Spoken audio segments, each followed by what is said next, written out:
It feels really strange for me sitting here in my office at home, working away as hard as I know that many people will be across Aberdeenshire just now. But the strange part is that we're having to work in a very different way to normal.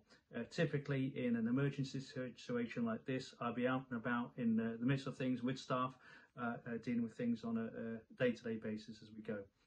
This is very different. We're all following the national guidance now in terms of looking after ourselves, staying at home where we can, do home working where possible, self-isolation if we think that's needed, to try to be able to reduce the spread of COVID-19 around us just now.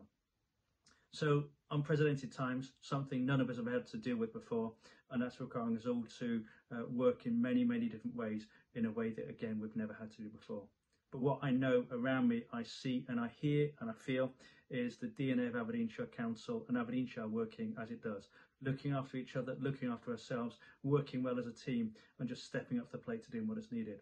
So a huge thank you from me to each and every one of you for all of the work and the effort that you're putting in just now to be able to make the best that we can do of what is a really, really challenging situation. I mean that really, really sincerely just now. There's going to be ambiguity and uncertainty every single day.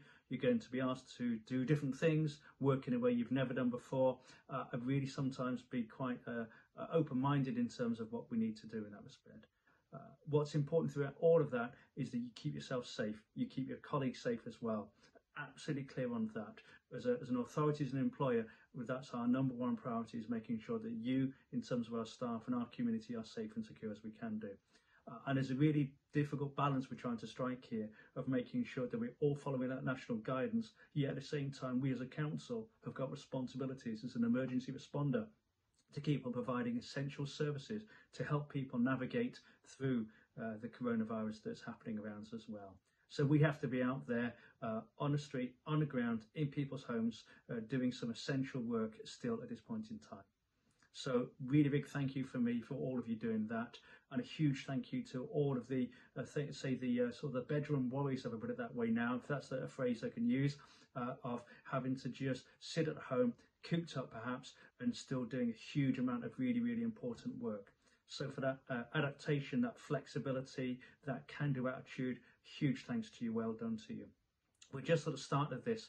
We all know we've got a lot yet to come, so let's also pace ourselves and making sure we're looking after ourselves, getting a bit of fresh air in line with guidance all the time, and keep ourselves in good order and good shape as well.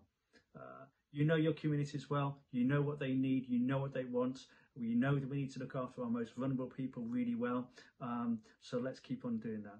Hugely impressed to see the work we've been doing in terms of having our child care hubs open from the start of this week and meeting demand there as well.